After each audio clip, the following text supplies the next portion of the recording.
Mes bien-aimés, bonjour et bienvenue dans la chaîne Parole de vie. Nous écoutons à présent les textes du jour.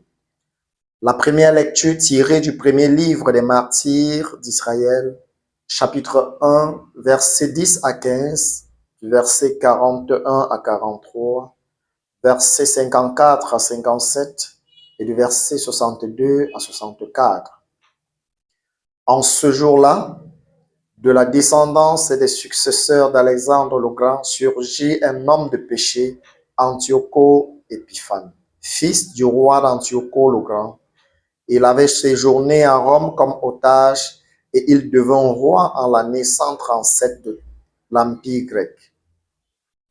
À cette époque surgirent en Israël des hommes infidèles à la loi et ils séduisirent beaucoup de gens car ils disaient: allons, faisons alliance avec les nations qui nous entourent.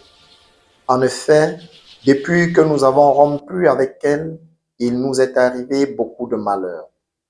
Ce langage parut judicieux, et quelques-uns dans le peuple s'empressèrent d'aller trouver le roi. Celui-ci leur permit d'adopter les usages des nations. Il construisit un gymnase à Jérusalem, selon la coutume des nations. Ils effacèrent les traces de leur circoncision, renièrent l'alliance sainte, s'associèrent aux gens des nations, et ils se vendirent pour faire le mal. Le roi Antiochos prescrivit à tous les habitants de son royaume de ne faire désormais qu'un seul peuple et d'abandonner leurs coutumes particulières. Toutes les nations païennes se conformèrent à cet ordre. En Israël, beaucoup suivirent volontiers la religion du roi, offrirent des sacrifices aux idoles et profanèrent le sabbat. Le 15e jour du 9e mois, en l'année 145, Antiochos éleva sur l'autel des sacrifices l'abomination de la désolation, et dans les villes de Juda autour de Jérusalem, ses partisans élevèrent des autels païens. Ils brûlèrent de l'encens aux portes des maisons et sur les places. Tous les livres de la loi qu'ils découvraient, ils les jetèrent au feu après les avoir lacérés. Si l'on découvrait chez quelqu'un un livre de l'Alliance, et si quelqu'un se conformait à la loi, le décret du roi le faisait mettre à mort. Cependant, beaucoup en Israël résistèrent et eurent le courage de ne manger aucun aliment impur. Ils acceptèrent de mourir pour ne pas être souillés par ce qu'ils mangeaient et pour ne pas profaner l'alliance sainte. Et de fait, ils moururent. C'est ainsi que s'abattit sur Israël une grande colère. Le psaume du jour, mes bien-aimés, c'est le psaume 118, du verset 53, 61, 134, verset 150, 155 et 158. Fais-moi vivre, Seigneur, que je garde ta loi. Face aux impies, la fureur me prend, car ils abandonnent ta loi. Les pièges de l'impie m'environnent, je n'oublie pas ta loi. Rachète-moi de l'oppression des hommes, que j'observe tes préceptes. Ceux qui poursuivirent le mal s'approchent, ils s'éloignent de ta loi. Le salut s'éloigne des impies qui ne cherchent pas tes commandements. J'ai vu les renégats, ils me repugnent, car ils ignorent ta promesse. Dans l'évangile de Jésus-Christ selon saint Luc, chapitre 18, du verset 35 à 43. Alors que Jésus approchait de Jéricho, un aveugle mendiait, assis au bord de la route. Entendant la foule passer devant lui, il s'informa de ce qu'il y avait. On lui apprit que c'était Jésus le Nazaréen qui passait. Il se cria: Jésus, fils de David, prends pitié de moi. Ceux qui marchaient en tête le rabrouaient pour le faire taire. Mais lui criait de plus belle: Fils de David, prends pitié de moi. Jésus s'arrêta et il ordonna qu'on le lui amène. Quand il fut approché, Jésus lui demanda, « Que veux-tu que je fasse pour toi ?» Il lui répondit, « Seigneur, que je retrouve la vue. » Et Jésus lui dit, « Retrouve la vue, ta foi t'a sauvé. » Mes bien-aimés, écoutons à l'instant même, il retrouva la vue et il suivait Jésus en rendant gloire à Dieu. Et tout le peuple, voyant cela, adressa une louange à Dieu, acclamant la parole de Dieu. Mes bien-aimés, à présent, nous allons écouter la méditation des textes proposés. La première partie, la fidélité dans l'épreuve.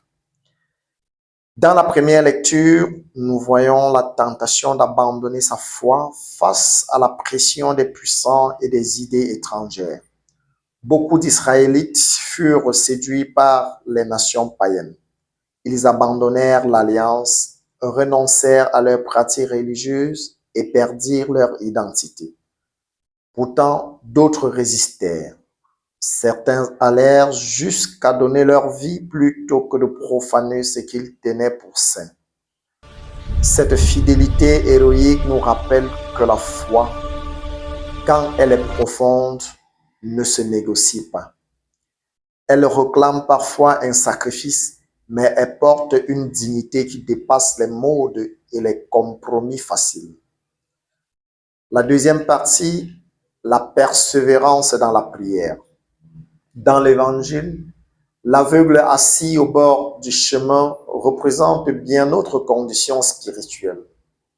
Souvent marginalisés, ignorés, nous peut-être faibles ou fragiles, et pourtant nous pouvons crier vers Jésus. Il n'a pas été intimidé par la foule qui voulait le faire taire. Il cria encore plus fort, « Fils de David, prends pitié de moi. » Sa persévérance est une leçon.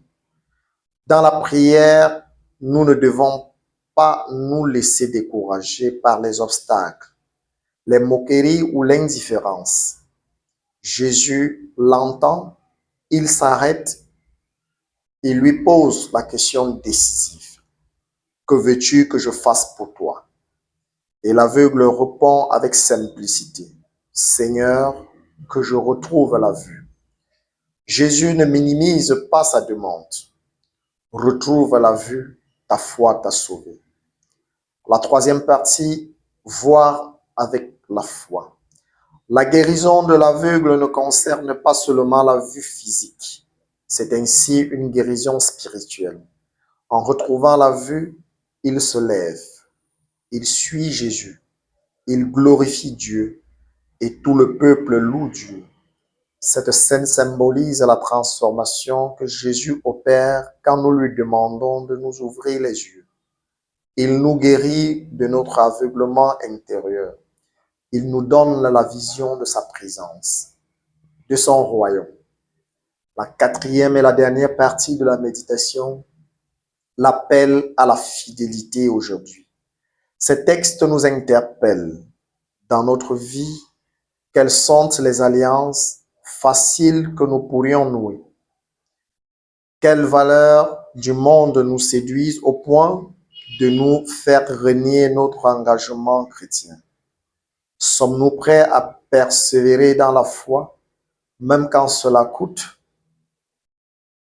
Et dans la prière, avons-nous le courage de crier, de demander à Dieu de nous faire voir, de nous révéler sa volonté et sa lumière?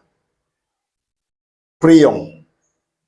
Seigneur Jésus, toi qui es passé par Jéricho et as entendu l'aveugle crier vers toi, jette sur moi ton regard de miséricorde. Donne-moi cette foi simple et ferme qui persévère, même quand je suis ignoré ou repoussé. Ouvre mes yeux intérieurs afin que je puisse te reconnaître dans ma vie, te suivre et te louer pleinement. Seigneur, aide-moi à rester fidèle comme les hommes et les femmes du livre de Maccabée, même quand tout pousse à renoncer. Que ton alliance soit ma force, ta loi ma joie, ta fidélité mon refuge. Amen. Merci d'avoir écouté la méditation dans Parole de vie. Rendez-vous demain pour une autre parole.